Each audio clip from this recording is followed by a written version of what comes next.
Hello, everyone. Welcome to what would be Snap Take. Instead, today we're introducing something new.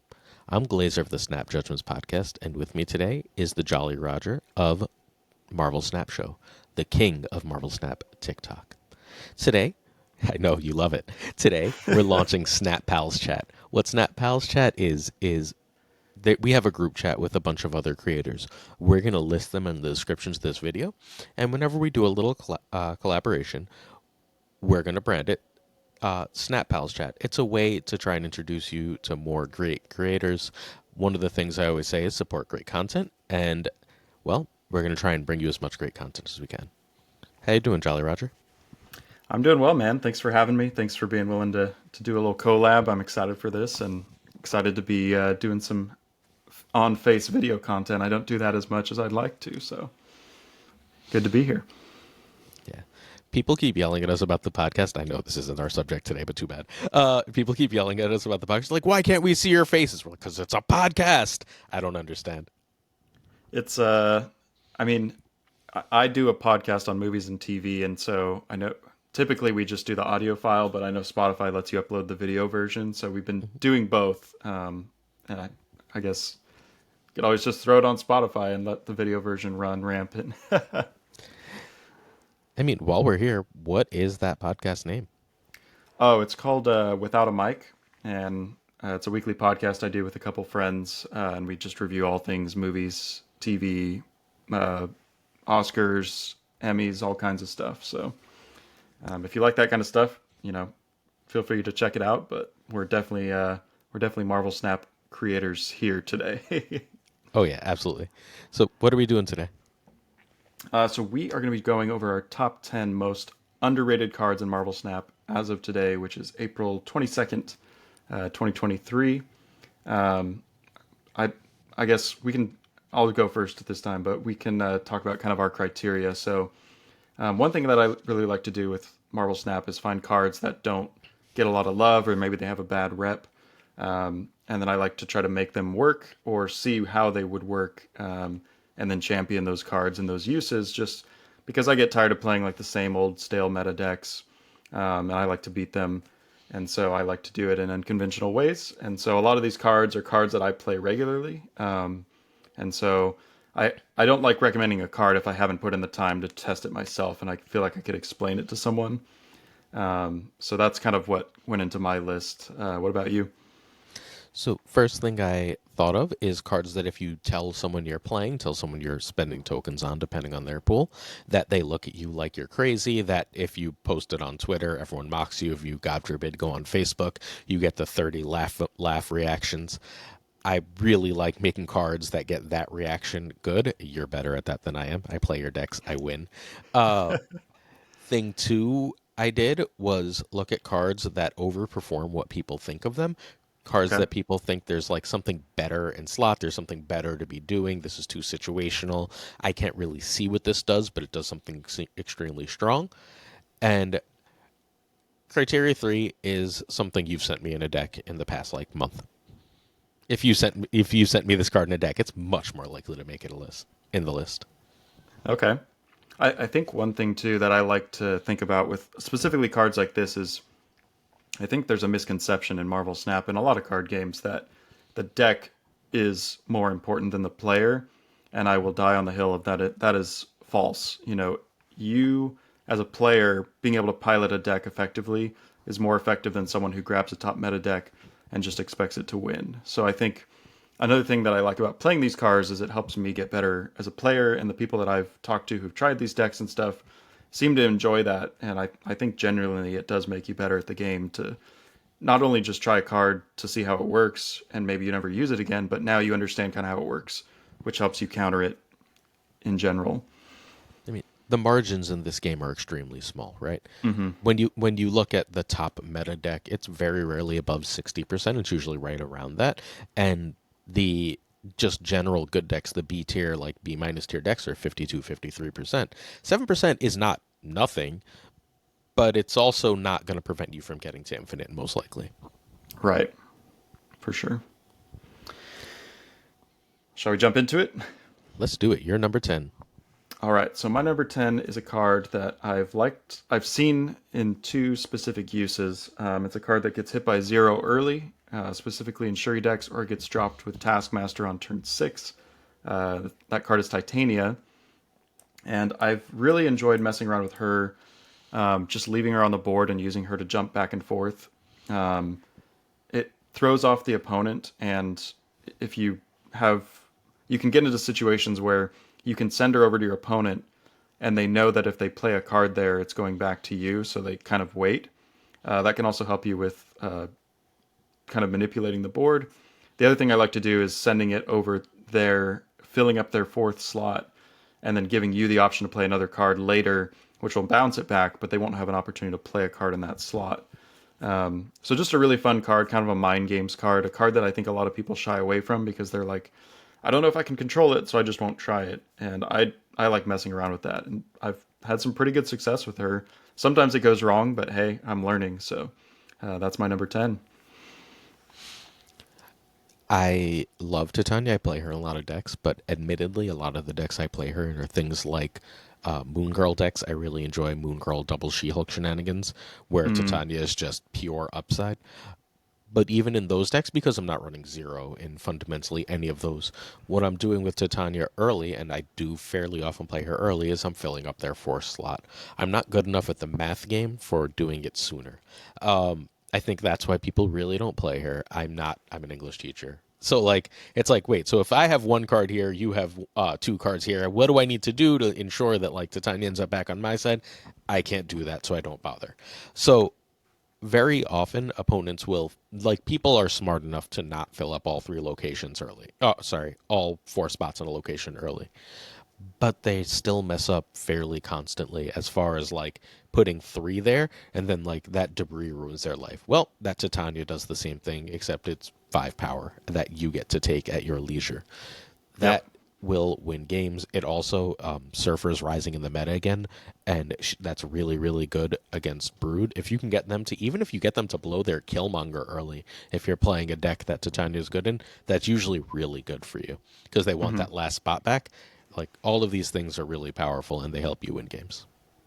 For sure, man. Yeah, she's fun, and I'd say if you want to mess around with her more, just try her. You know, if you've hit infinite, then obviously it's easy because you don't really care about your rank, but just try her. I mean, that's the only way to get really to understand it for me. I've tried to do the math, and I was like, you know what, I'm just gonna try her and like get some actual hands-on experience. So, but yeah, that's my number 10. What about you? What's your number 10? My number 10 is Negasonic Teenage Warhead. It's a card that about a week ago was much easier to see the use case for. Negasonic is absolutely great against the Shuri Red Skull decks because Negasonic kills through that Cosmo lane. Do you have Negasonic? I do. I completely just lost her there. Let me Three, see. four, slightly lower down. There you go. There she is. Yeah. Yeah. So, ooh, that's a nice one. All right. So, Negasonic is after any card is played here, destroy this card and that card, right? So, there's Hmm. decks care about priority again, and Negasonic punishes that. Like as they're competing, they're trying to play their powerful things. Even if you're Negasonicing early, you're very often hitting something really strong. Now, Negasonic late is obviously much more of a gamble. Well, you play her with Daredevil, you play her with Kang. As long as you're playing her with cards that enable her, there's no real risk. The late turns of the game, if you're playing a deck that can afford to play multiple cards, taking away their big thing is extremely powerful. If you kill their Magneto, you win the game, right? Like 80% of the time, that play is just straight up game winning. She's also really good. I like Surfer builds that right now I'm cutting Sarah. I just hit infinite with the Sarah Surfer build because I was just testing it out because its win rate was so high. But the Surfer build I've been playing in infinite and winning with is running Professor X and Daredevil. So if I'm running There you Professor go. X and Daredevil, I have choices now on 5, right? That they're not ready for. If I can Lizard the Negasonic on 5, that's going to win me that location a large percentage of the time. If they're going to wave me, then I Professor X and lock down a location, right? And then I can go all in with my Surfer shenanigans in the last one. These combinations are just game winning. This card is also really really fun if on 5 you kill their Doom. and then they have nothing to Odin on that last turn. Odin's still big, right? But and they're Yeah, still he getting is. their and they're still getting their bots, but you fundamentally messed up that location in a lot of decks.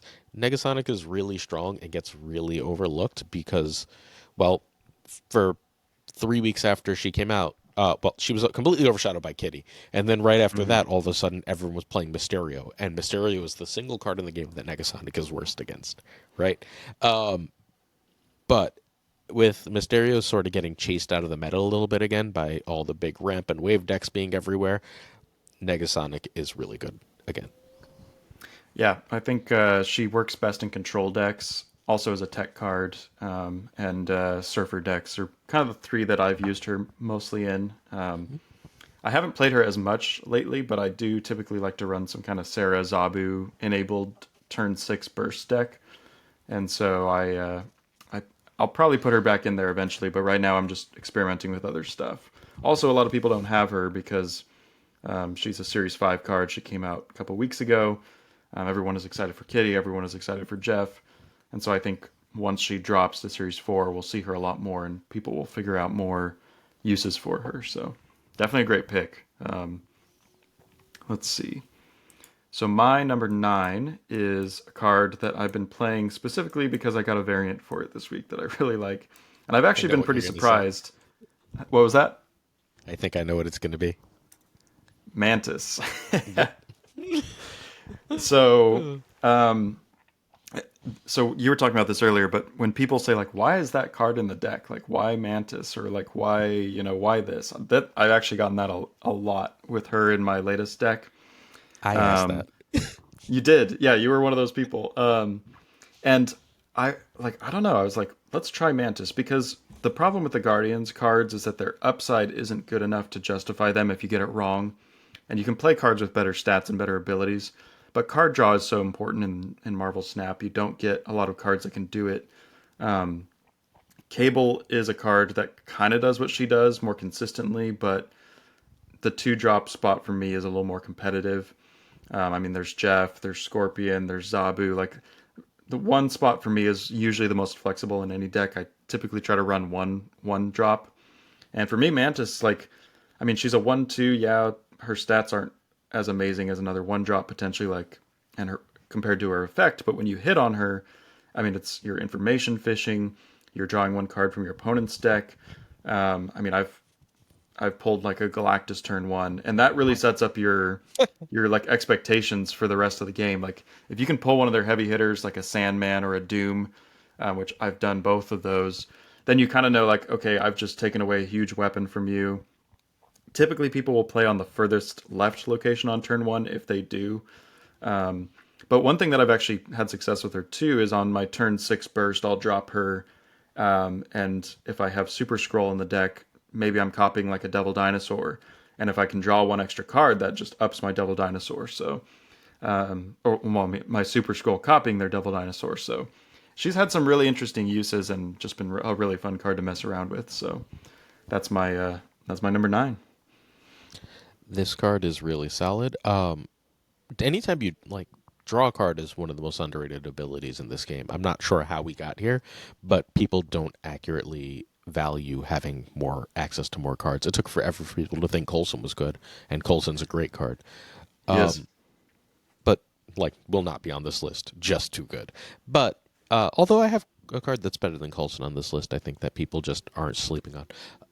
I think Mantis is about to have her day in the sun. I think Mantis with Nebula coming up Yep. in just 2 weeks is going to be completely insane.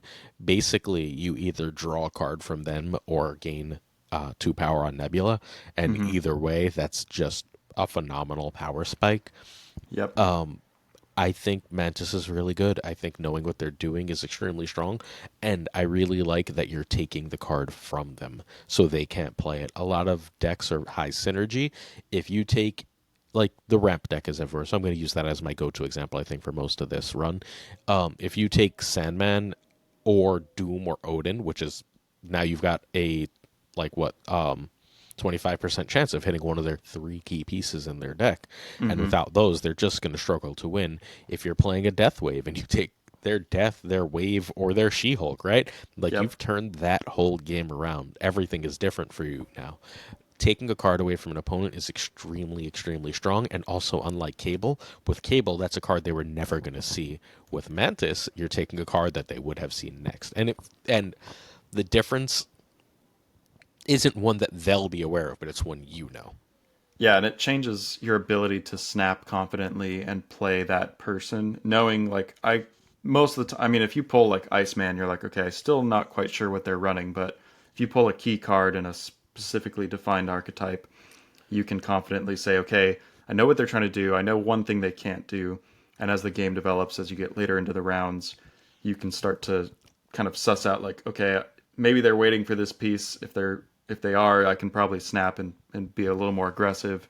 If they're not, then maybe I need to consider retreating at some point. So definitely been surprised actually with Mantis, and she's been really fun to just mess around with. I like her upside, and her downside for me isn't too devastating. And that is great art. Yeah, this one just came out this week, so I was like, Oh, nice. all right, let's do it. And then I played her, and I was like, cool. All right. My But number yeah, nine. that's my number Yep. 9. What about you? I'm going with Nightcrawler. So Ooh. people just stopped playing Nightcrawler. You almost never see him anymore without it being like a move deck. You play Nightcrawler still? No, I don't. I was gonna say No? Yeah, I'm but one of the but people who like stopped. so and this is going to get me yelled at by half of Twitter. Again, this is why I picked these cards. Nightcrawler's not that much worse than Jeff in most situations. He's just not. Jeff has obviously far more upside, right? There's those games that Jeff wins that nothing else can. Hmm. Absolutely. But there's in most of those games, outside of Professor X and outside of the 2-3 you can't play cards here thing, right? You can't play cards here 2, 3, 4, 5, whatever that thing is. Yeah, Miniaturized Lab. miniaturized lab. Yeah. Hmm. And outside of those basically two edge cases, Nightcrawler does much the same thing as Jeff. Nightcrawler is vulnerable to Killmonger, which is obviously way worse. But the difference between 1 and 2 is absolutely humongous. It's 100% increase in value, right? Like you're doubling the value, the cost to play Jeff. And on the last turns of the game, being able to Nightcrawler on say with a Spider-Man, and then if they play in that lane, you just move the night. If they don't play in that lane, you could just move a Nightcrawler out somewhere else to be extra power elsewhere. To enable move packages, everyone's like, "Oh, Jeff's bringing move back." I was like, "Sure," but in a move deck, he is Nightcrawler, right? Like he fundamentally is Nightcrawler for the majority of move decks. You want to enable your Miles Morales, Nightcrawler does that just as well. There's a few situations where Nightcrawler is worse, absolutely.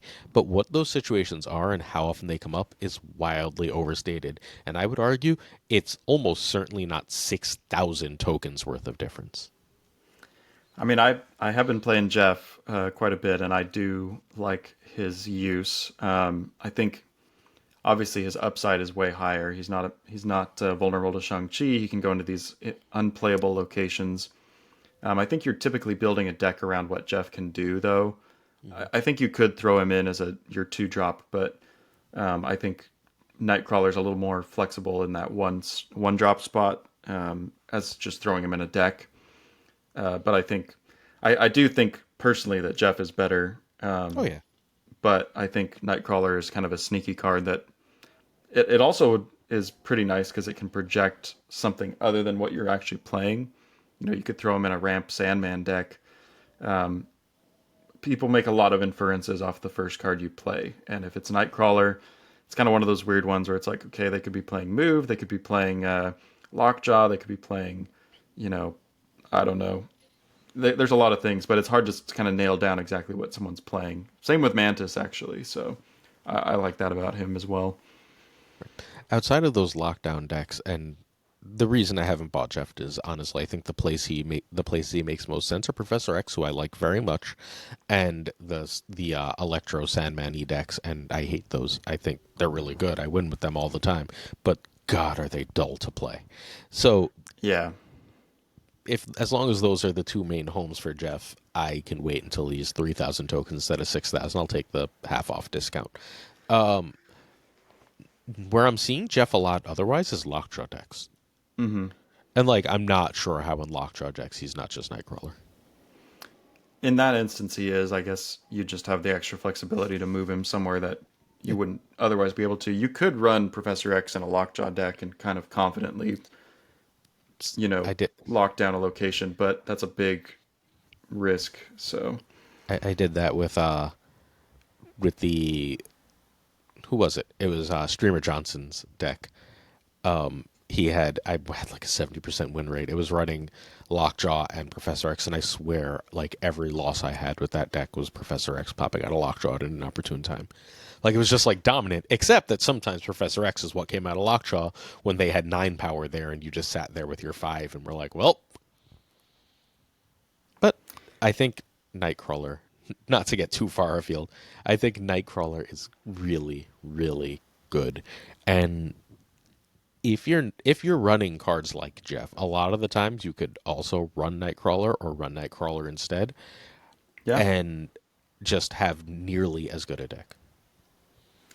for sure. Yeah, I think definitely one I'd like to test some more. Um, I've got a long queue of cards I want to test more. So my number eight, if that's all right, moving on, Yeah, no, is absolutely. this is a card that's been played a lot more, but I specifically think this card is undervalued in other kind of archetypes and decks other than what he's mainly used in, and that is currently Beast. I think Beast is a card that people are typically playing in Hitmonkey bounce decks, which naturally that's his probably his best fit. But I like playing him to enable, I guess, cheap combos or remove like negative cards from the board. I mean, you of all people know I play Sentry. That's my number one favorite and most played card. But I love bouncing the Void back to my hand with Beast, and then I can drop it with Viper somewhere else, which is totally not what people are expecting. I don't think I've ever seen anyone do that against me, but that's one thing I like to do because they're kind of expecting that Viper. Maybe they fill up the lane. You can bounce it with Beast, and I mean it does cost 4. So when I've got my Sarah Zabu engine running, it becomes a 1 cost because Beast reduces it yet again on turn 6. Usually I use Kang to project that, and then I'll send it over to them on the left lane, right, or something like that, where they're like, okay. But we were talking about this earlier too on the chat, but using it with like an Iron Fist and Human Torch, you can Iron Fist and Human Torch, drop. Basically, you set it up so they're both in the same lane. You beast it, they both come back to your hand for 0. You do it again, and now you've just doubled Human Torch twice for Hmm. effectively no extra cost. So just little interactions like that Beast can basically say, let's do that again, but for cheaper.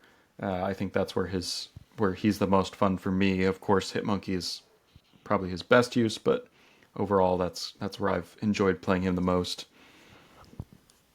I think people overlooked what his best use was when Hitmonkey came out. What he was used for in bounce decks before was not only just playing more cards, powering up your bishop, but it was replaying your control pieces. Hmm. You'll see with look, I'm just going to say my next card. My next card is Iceman. And Okay. playing Iceman 2 or 3 times in a game is game winning. It's just straight up game winning. We're still going to talk about Beast. I'm so sorry. But like playing No, you're Iceman two or good. three times in a game is game winning.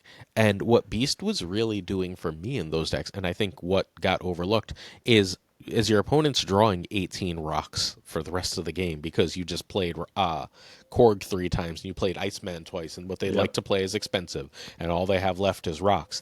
That was what was winning a lot of those games, and I think that's what's gotten lost in the Beast discourse over time because now he's just bouncing back like, look, I'm getting more power, right? He's become a I get more power card, and I think that's a fine use, right? Like you need more power to win the game. But another way to win the game is to control what your opponent can play and do, and I think Beast does an amazing job of that. Like the other day, it wasn't even I didn't even run it. I got a Camp Lehigh debris, and my opponent had started to play like a bunch of stuff, and I was just like, well, I'm gonna Beast debris and just drop her again, and their board was full. I won, right? Like Nice. the beast control package, I think, is what has just become totally lost. I played a tempo Shang-Chi, and on 5 I didn't have Sarah in a different deck, so I beasted my Shang-Chi back, and then I had a Shang-Chi for 6 that was cheaper, right? Like, all of these Yeah. plays, they work, they're good. Like, do I want to be tempoing Shang-Chi? No. Did I know I had Beast in hand when I did it? Yes. But that's what Beast enables you to do. He allows you to make plays that your opponent can't accurately plan around, and even better, might snap into. Yeah, exactly. I mean, them committing on turn 5 to a big card and then you bringing Shang-Chi back and them thinking, "Oh no." Like, that's and for cards like Mantis or Iceman that you or Korg you mentioned as well, like you wanting to trigger their abilities. You did it once on turn 1, doing it again later for free. It's like, Hmm. yeah, I mean, I'll do that. Sure, you might lose priority in the early, like in the mid game, but later on, being able to hit yet another card with Iceman or throw another rock in their deck or potentially draw another card with Mantis, those are all things that Beast enables. So definitely a super, super fun card. And Iceman, So, to comment on oh, wait. Iceman too, like just being able to disrupt your opponent's potentially, you know, game winning plays, hitting one of their cards, you know, hitting Electro, making him 4, Sandman making him 6, stuff like that is just so great. So, I was on Haas's stream yesterday watching and talking, and I was like, Iceman's the most underrated card in the game. Obviously, when I looked at it, he's not the most underrated card in the game. But for a one drop that just straight up wins games, Haasa had like a 20-minute rant I've been bugging him to clip, where he went over all the like different cards that Iceman completely turns off. The sheer number of 3 and 5 drops that Iceman just breaks and makes bad cards is insane. Oh For yeah. example, you can't play Magic last turn. No one wants to play a last turn Iron Man when you're trying to combo off after you have very little power on the board before, right? You don't want last turn Sarah does literally nothing at that point unless Hmm. you've got Magic out. Um, Hitting Hobgoblin turns that card off completely. No one's playing a Hobgoblin alone on turn 6, and on and on and on and on. Doc Ock is a terrible play on 6. Nimrod is unplayable on 6. Modoc is not unplayable on 6, but significantly worse on 6. All these cards, think about how many times the Icebox has come up, and you've just been like, shit, I just lost this game, right? Iceman does that at your control and gives you power on the board for a one drop. It's busted. And then, like, it hits a Surfer, it hits a Zabu, it hits a Mystique, like it hits a bishop. Who wants to play bishop on 4? Like bishop's like Yeah, on curve or like meh. yeah, I guess there's really no downside to Iceman. Like, Hmm. even if, I mean, maybe the worst case scenario is they drew, A rock. a rock or, well, you're playing on turn 1, so unless Hmm. yeah, I guess there's really no instance where he's bad on turn 1. Yeah, maybe if you play him later, he doesn't really work on curve too well since later in the game, like it's kind of like, I mean, yeah, but So you don't really want to sacrifice your tempo for it. So, but early, yeah, you turn 1 plays, he's one of the best. you don't want to hit stature. You don't want to hit miles. Every other Yeah, card in the game is a good hit for Iceman. Death, Like She-Hulk. every other card. You don't hate hitting Death and She-Hulk, right? Like, well, I don't think you can hit Death at the beginning, but like if That's true. She-Hulk, Yeah, I've seen a 7 She-Hulk because it yeah, was it's cheaper happened to for a me. turn, and that's frustrating, and that breaks the wave play. Hmm. Like it's fine to hit a She-Hulk. I don't know how Death interaction works. I don't think I've ever actually seen it, but like every other I guess card in the turn 1 it game, couldn't. hitting a wave is pretty good, right? Like if you play, sometimes you play it on 3 or 4. Hitting a Sandman is freaking phenomenal. Like hitting Arrow is game winning. Like there's just um people should have been playing it in the Shuri Red Skull meta because hitting Shuri or Red Skull changed that game entirely, and Yeah, just no one was for whatever reason. But like this card, I mean, hit Shuri, right? Like Shuri is still in the meta. Hit Shuri. Iceman wins games. Like how good Sunspot is obscured how good Iceman is. And like I think just Iceman straight up belongs in most decks in this meta. And right now he's an occasional add in some synergy decks. And I think fundamentally, unless you have an absolutely like rock solid reason not to, he belongs in every deck right now. Yeah, that's a good argument. I can't disagree with that for sure. I let's see. Are we on my number seven? I think. Yep. Cool. So my number seven is a card that I've seen more play lately. Still a fantastic card. I think he's great in control. I think he's great in ongoing, and that's Claw. Um, Wait, time out. Higher up on my list. Let's save him. okay, perfect. So we'll come back to him. So my number seven is Stature. Great pick. Do, Where's she? So, little, yeah, There right she there, is. right. So, Stature's here for one simple reason. This is a wave meta, and Stature don't care. Mm-hmm. You want your opponent wants to play two things, great. You play two things. Read where they're gonna doom or where they're gonna whatever, and you just drop Stature along with whatever the hell else you want, and you win that get that game. That is the single biggest reason I like Stature right now. I think she's great for lots of reasons. I don't think that's the only deck she's good in, or the only matchup she's good in. But that matchup, that meta call, puts her over the top, makes her worth 3,000 tokens. And like for the past 2 days, I've heard people talk about her. But before that, she was like, oh yeah, she's kind of nice if you happen to have her, but like whatever. Nah, man, go out of your way to get Stature. Assuming you have Black Bolt, I don't think you even really need Moon Knight, although it's obviously a good little shout.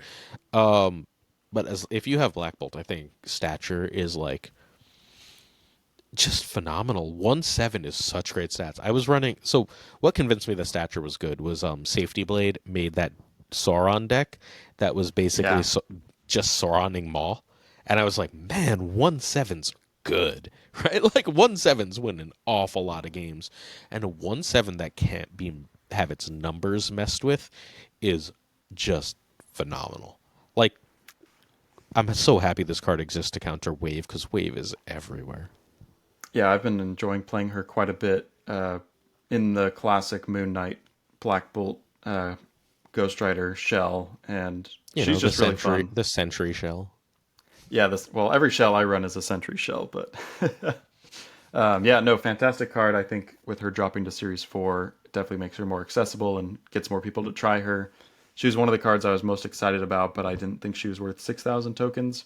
So I waited, and then I bought her as soon as she came into my shop as a Series 4, and I have no regrets on that purchase. So So my did you number... wait? Wait? Sorry, before we go on, did you see the new deck that the new Thanos deck running her? I don't think I've seen it, no. So it's fundamentally running like a Death Wave shell with both Oh, Miles and Stature on top of the Death Wave. So they want to Wave 5, play Death, Doom, Stature, and like Death, Doom, Stature, shh, and Miles. And that's just be like, gross. bye. Yeah, it's completely disgusting. Whoa. Miles would be here if he worked like Stature for the rest of the game. Yeah, his stats aren't quite as easy to stack up as hers, but I mean, his stats are not as good, but he's easier to trigger, I think, than she is. So that makes sense. So my number six is a card that I think people have kind of pigeonholed into a specific two types of decks, and I think he's honestly way better than people realize, and that's Luke Cage. Love it. Is he on your list? No, but he was a strong consideration. So I think I've talked about this before, but I think his best use is running him in like a Valkyrie deck, where you basically can drop your Valkyrie anywhere, and your opponent's cards will go down, but yours won't. Same thing with Bast. You can run Bast in the deck, and any cards you hit in your hand, when you play them, their power will go back up if they had higher power than three. You can also use Shadow King as well, but I think Bast and Valkyrie are much more viable. So those would be my two recommendations. I was running Sentry in a deck, and I would hit Sentry with Bast. He'd be a three power card. I'd play him. At the end of the game, I'd drop Luke Cage, and he pops back up to 10. It protects him from Shang-Chi, stuff like that. So just a really, really good card that I think has more uses outside of Hazmat and running Typhoid Mary. Scorpion is back too. Scorpion is Yep. in the meta. Yeah, Scorpion hits Turn it. you. Any of the locations that are negative power hit you. Not a problem. So in a month, this card will be number one. As soon as High Evolutionary is out, this is going in every deck. My one play is going to be Iceman. My two play is going to be Luke Cage, because High Evolutionary decks are piling up the negatives on you, and being able to just say, no, we don't do that here, is Yep. unbelievably strong. Just unbelievably strong. Right now, he's excellent. Also with Bast as a 2/3, he feels Mm-hmm. broken as a 2/3, right? I just posted a TikTok. Of him winning me a game where my opponent was like Valkyrie your lane, and like the Valkyrie was very readable. So last turn I was like, well, just drew Luke Cage. Guess I'm staying in here, and I just Mm-hmm. dropped Luke Cage into like a random location after like a Carnage or something. Carnage is another card that I didn't place that could easily be on this list. That's Carnage is not Beast, but Carnage is my backup answer when running Sentry. I love Carnage in those decks. Yeah, he is great. Well, because they just try and win that lane by like three, right? So you're suddenly 2/4, 2/6 Carnage just beats their stupid low power lane pretty easily. But Luke Cage is so strong. Especially because Valkyrie is like, consider running him just to run him, because Valkyrie is, as pull three, just suddenly going to be all over the place, and having an answer to that is huge. For sure. My number seven, With the sticking with a 2/1. Oh, sorry, go for it. uh, was it six? Uh, I don't know. Numbers are hard. Yeah, I think it's I, did, six. I used a notepad, so I don't actually have numbers. My number six, you're correct, is Psylocke. I Ooh. think Psylocke is the most like undervalued card by good players. Good players like, I can't play a 2/1 on three. It's like, can you play a 2/1 on three if you can also drop a one if you're playing a low curve? Like Psylocke and Iceman, and suddenly things aren't looking so bad, right? Psylocke and Nightcrawler, and things aren't looking so bad. Four is and has long been the weakest spot in the game, in my opinion. What fours do generally is something you want to that you would better do on five or six, but don't actually have the mana to. But you like, they're not quite strong enough to. That's why Zabu was so crazy strong to me, because otherwise you were just like skipping four. You were doing your best to like just play an extra three for Surfer on four. Threes have all this utility. Four is like, think about Shang-Chi, think about Darkhawk. They're things you'd rather play later in the game. Psylocke says, unless my deck wants fours, I'm just going to play fives. And ramp decks that cut Psylocke, unless they're going like pure six ramp, I don't get it. Going 5/5/6, going Sandman into Devil Dinosaur, going Devil Dinosaur into Arrow is just crazy strong. Think about how much stronger that is than what most people are doing on four. It's game winning. This card is incredible, and that's without considering like the negative synergies, or they get out Sarah early for some bullshit synergies, or get out Magic early for some ridiculous stuff synergies, or the absolutely insane Magic into Wave Psylocke play to get Hela out. Psylocke is an excellent card, and I'm not sure where the idea. Oh, sorry, the last synergy, my favorite synergy with Psylocke is in Thanos decks, you can get out Psylocke or the Time Stone on 4 to do your shenanigan 5 play early. You can get an early Professor X, or you can early Yep. play like an Iron Man and then be like, now I've scared you off this lane. Like, all of these plays, Psylocke is so good, and like, it has its downside is the stats, right? But a 2/1 is not that much worse than a 3/2, and her downside is nothing to Electros, at least for that turn. Yeah, no, I like using her. She's the other than the time stone, she's the earliest ramp you have. So she doesn't have the downside of Electro, which is keeping you stuck at one card. But I mean, I've used her quite a bit.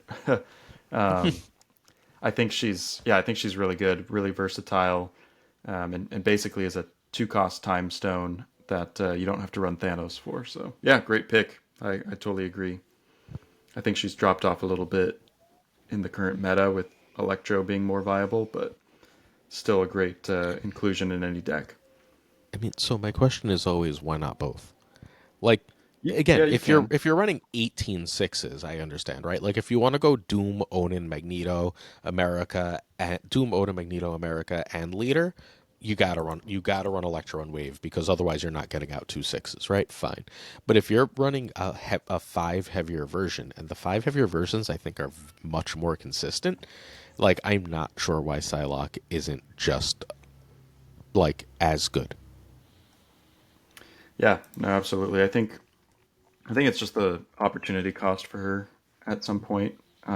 So if you really need to ramp early, she's a great inclusion as a backup plan. It's like her Hmm. wave and electro, but definitely, I mean, definitely doesn't hurt to throw her in there if you're trying to ramp. You'll probably use her fairly often just to get that ramp going.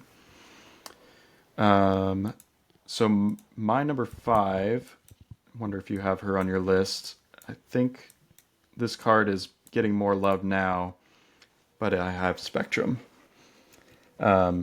She is just such a great closer for a lot of decks. I think being able to drop like a Professor X and then being like one power too few, and you just know that you can drop Spectrum and get that win.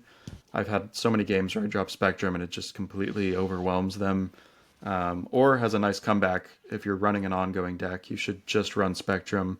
I like running her with Thanos. It buffs a bunch of stones, it buffs a bunch of ongoing cards. Really, just a solid six drop that has incredible value, especially in just full fledged ongoing decks. I've been arguing forever that in most decks outside of Patriot that run Ultron, she's just a better call. Then Ultron. Yeah. In Patriot, I Well, think Ultron is better. I think in general, she does more. yeah, typically she does. Yeah, I mean, in Patriot Ultron's obviously the six drop of choice, Not but Ultron, yeah, I excuse mean, me. I meant Onslaught. I'm so sorry. The okay. wrong vowel. Wrong vowel name. Well, My bad. I meant Onslaught. Onslaught works with Iron Man and like Omega Red, those kind of cards, but for Sure. that goes tall, but Spectrum goes wide. So I guess it just I mean, depends on what you're trying to do. generally speaking, you're dropping outside of Red Skull. Red Skull Onslaught's obviously the superior choice. But if you're just running Iron Man and you want to stick your Onslaught on top of your Iron Man, Spectrum's worse. But like, I think the width, you're still getting pretty damn tall, right? Like you're Hmm. adding 14 stats instead of 28, which is a humongous difference, right? But like it's still 14 stats, which is largely enough if there's anything else in that lane, and you're spreading so much more power elsewhere. I think Spectrum's often better. Like at least often enough that like the difference in their play rate is silly to me. For sure. All right. What about you? What's your number five? My next card is Enchantress. Because are we sure Enchantress shouldn't be in all the deck Shang-Chi is right now? And how sure are we? Because the meta right now is Patriot and Ramp, and I guess it's neither is very good against Galactus, right? But like for Patriot and Ramp, at the very least, Enchantress just shuts them down. And the other really, really highly played deck is Darkhawk. Devil Dino and Darkhawk, and having Enchantress to answer those questions just wins games. Shang-Chi is one of the most played cards in the game, and Enchantress is somewhere toward the low middle. And like, even if you think Shang is better, and Shang is probably better still, but he's not. I'm one of the most played, and Enchantress has never played better. Well, I think Enchantress's biggest upside is she can be played on armor locations Hmm. and still be effective. I haven't used her in a while personally, but I'm also running a different four drop that deals with ongoing cards called Super Scroll. So typically I'd rather copy them than try to target them. And Super Scroll I think hurts Enchantress and Rogue stock for that matter, just because he takes everything, and Enchantress can only stop one lane. So and you need priority to go on your side with her, whereas you don't with Super Scroll. So my personal preference is Super Scroll over her, but I have used her quite a bit in the past. But I think she's still a good card that has a lot of utility in any meta. So if the ongoings in the meta are Sandman and Patriot, I think Enchantress is better. I think it becomes a meta call. Yeah, we'll talk more about Super Scroll because he is on my list. But I mean, me too. Yeah, I mean, I figured he would be, but there are certain. But the problem is with Enchantress is her curve is bad on Sandman. Like turn 5, playing her on Sandman Hmm. instead of you know just playing a big card is usually not as good because they're going to play one big card anyway, and you've already lost that turn. So I think with Patriot, definitely she has really good utility, but they can also play Khazar and Blue Marvel in other locations and still get some juice. So it's a I think she's very niche right now.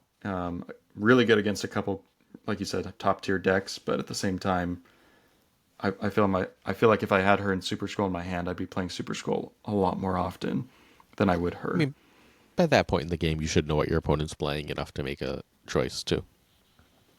Right.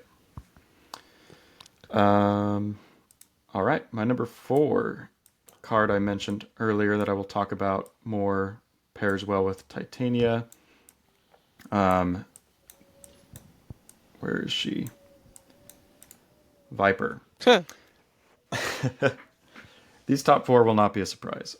Viper is a card that I love using, obviously, with Sentry to send the Void over, but also with Titania, you can send her over and then she comes right back. So you can play that 2 card combo and get her. You can play Titania first, then Viper. Viper will send Titania over, but then Titania will come back because she's got to switch sides. Just a really good card. I've used her against Galactus cards, the Raptors that come out, the Ninjas, the Goblins. Like she just has so much utility. She basically junks up your opponent's side really well. I mean, I've found a lot of uses for her. I probably play her more than anybody, but just a really good card. More uses than just sending the Void over for sure. Although that is my main use with her. I'm at this point running a 4 card package in every deck you send me because they all have Sentry and Viper. So I'm adding Carnage and Hood to basically every deck and going, Nice. good luck. And Yeah. like, and I'm figuring out what way I want to do this, right? Like, as long as I see one of them, I'm keeping the right lane relatively clean just in case and Yeah. going to town. Sometimes I'll throw like a Bast into that lane or whatever, right? Like, and if they get my Bast and not my -8, well, they have a 1 there, and that's what Carnage is for.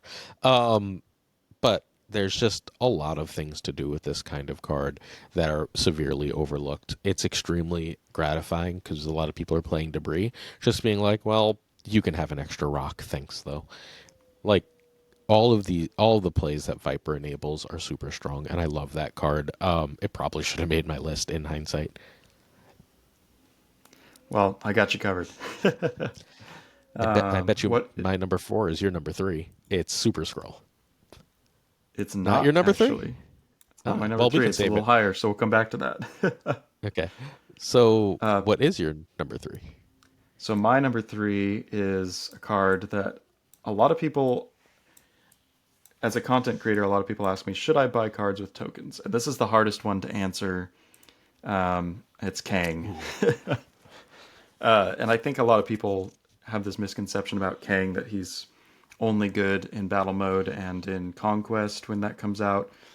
But I play him with my Sarah Zabu enabled kit because I'm doing so much on turn 6, and he's just so great for seeing what they're capable of. Not even necessarily what they're where they're going to play because they can change that, but just Mm-hmm. saying, how much power can you put out on turn 6? Give me your best shot.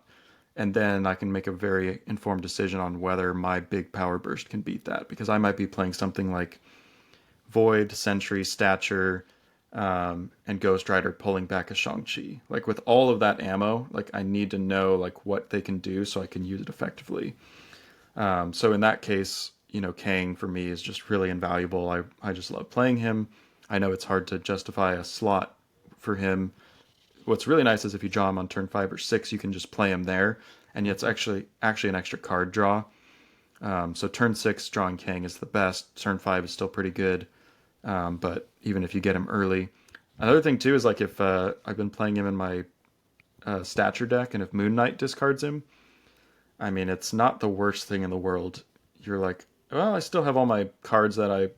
You don't always want to play Kang, so he's actually a decent target for that as well. So yeah, that's my number three. Big bad I Kang. I I'm not good enough to play Kang. And I think I would play Kang if he was a 4 like all the time. And I think at a 5 he's really tough for me to fit because a lot of what I want to do is I want to be like Viper plus Kang and I can't. I want to know what which of my cards is going to get pushed across. I need to be able to play like a 2 with him fairly often because I'm looking for an RNG outcome. And that Yeah, I he's mean so expensive makes that difficult. with Sarah, you can do some stuff like that because he becomes a That's four true. on turn That's true. six. So, but yeah, definitely a card I don't see quite a bit in the meta anymore, but one that I like to play. All right. I mean, my number 4 and then number 3 are Super Scroll into Claw. So let's just do both quickly. I want to start with Super Scroll because I assume Okay, he's your number 2 or is he your number 1? he's my number. Yeah, he's my number two. Okay, good. Well, then we know what your number 1 is. Oh, Yeah, no so surprise there. Where's there he is? look, he wins games, right? Like straight up wins games. My favorite stupid thing to copy is Goose. I love when like I grab their Goose and like you can feel like them not have any more plays. Like they can now play in one location, or you copy their Cosmo and they're screwed.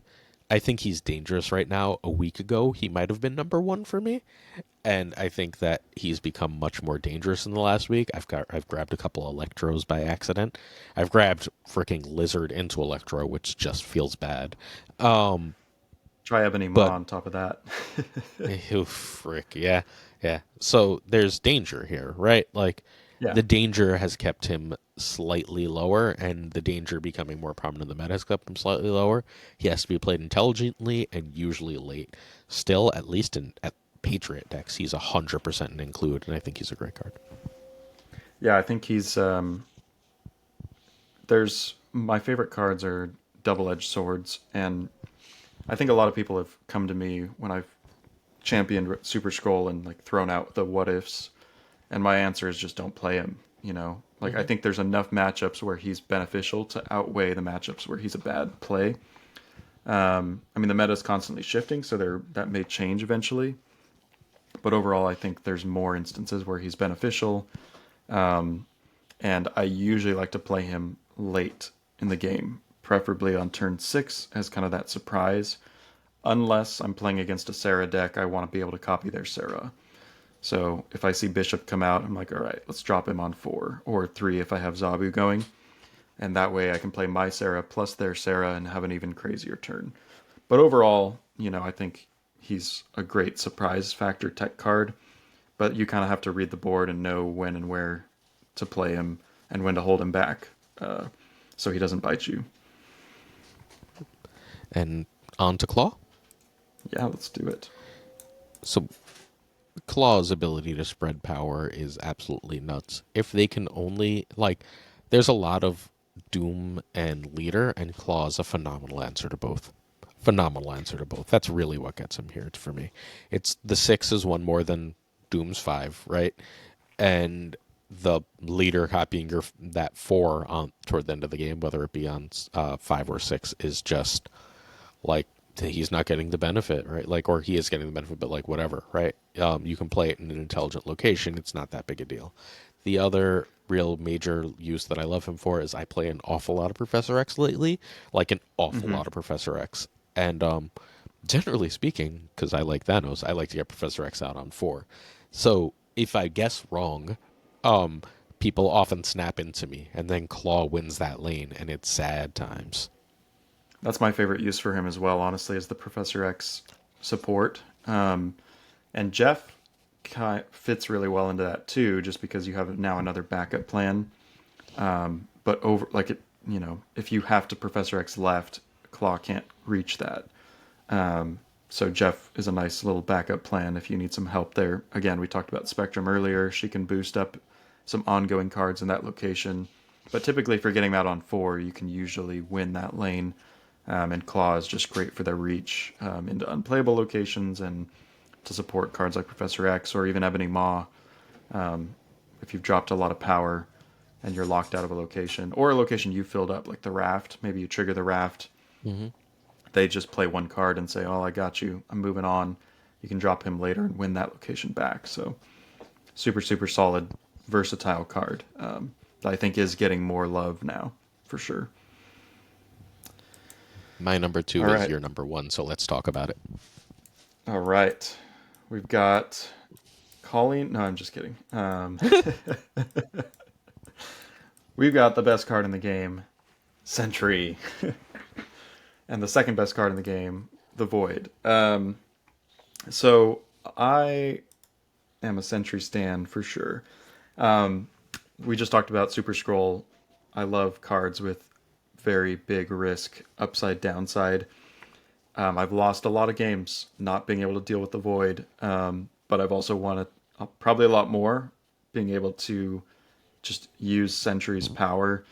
Again, my favorite kit to run him in is Sarah and Zabu, which makes him a 2 cost on turn 6, or a 3 cost, so I can play him on turn 3. Typically, I can get priority there with how massive his cost is, his upside is for the cost. I think of all the 4 cost high power cards like Atuma and Typhoid Mary and even Namor, I think he has the easiest downside to mitigate and the most interesting one. So overall, he's in basically every single deck I play. My most played card, my favorite card to play, and just a card that is not always easy to play, but one that I just enjoy because that's part of the fun for me. So when we first started talking a month or so ago, you sent me these decks and I played them, right? And I'll tell you exactly what I miss. When he was a 4/8 and no one was playing him, I'd drive him and people would snap immediately. And like I miss it Yep. so much because I would just be like, cool, like you think I'm just bad now, and I would Yeah. wait and I would snap back. It's like oh no, if you cosm with my Viper, what can I? Oh wait, I won anyway, right? Like that that kind of play, like people would just it was so good. This card is so good. I don't have anything else to add. This card is so good. We're all we have left is my number one, I guess. What is it? Quake. Oh, that's a spicy Yeah, take. Quake is great. They gave us Storm. I don't understand why people don't like Quake. I mean, I guess I do. It's hard to play, right?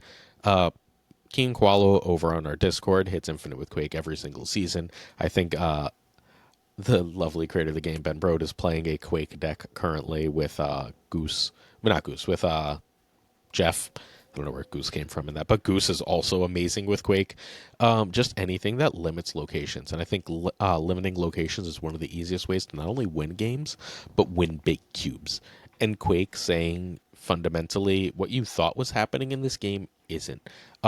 This is the other really really big reason I would like Kang to come down a cost. By the way, Hmm. I see. because knowing where these locations are going to go. And even if the opponent knows at that point, right, it's usually too goddamn late. Because I've built my whole game plan around this idea where you're trying to recover at the end of a game. And Quake just wins. Like you run Quake with cards like Captain Marvel and then just big power cards. And you're closed off lane because you have big power cards in one lane while they stacked up that storm location that you ignored, right? Because you knew you can Quake later and make it go elsewhere is just phenomenal. And then you can just win that lane fairly easily. There's almost always a snap in these games. It's so many cubes. The reason Quake is number one over everything else is that people are coming around on, I think, every card on this list to at least some extent, except Quake. If you ask the average Marvel Snap player, if you ask good Marvel Snap players, they go, Quake is bad.